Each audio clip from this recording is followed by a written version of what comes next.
This is your Blue Line BJJ tip of the week. Today we're going to be talking about Kimuras, and specifically Kimuras from the cross-side position. A Kimura is one of the favorite submissions for white belts, blue belts. It's a nice, safe movement to go for.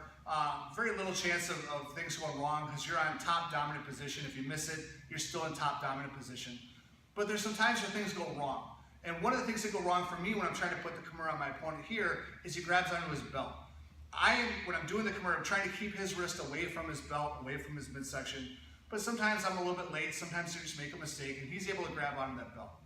I don't have to abandon the Kimura just because he has a belt grab. What I'm going to be doing here is, as I'm looking to set up this Kimura like this, my right hand is coming underneath his arm here, and I'm trying to make that connection. But instead of grabbing onto my own wrist like the Kimura, I'm going to be grabbing onto his forearm.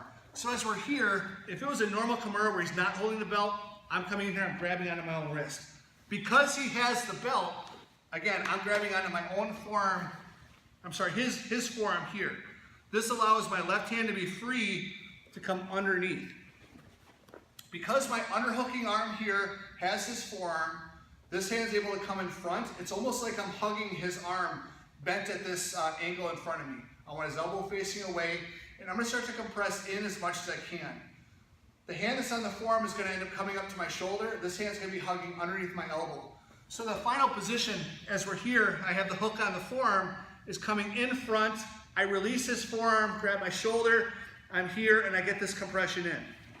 Again, I want to be hugging and compressing in as much as possible to get his arm as bent as possible. Once I've got it compressed, it's going to be a little shift of my hips, a little step over his head, and then I'll finish rolling forward. So I'm lifting him up just a little bit, rolling his wrist under, but it's my torso creating the movement, not just my arms. So even with the belt grip, I should have enough power from my core to finish up the Kimura movement I initiated.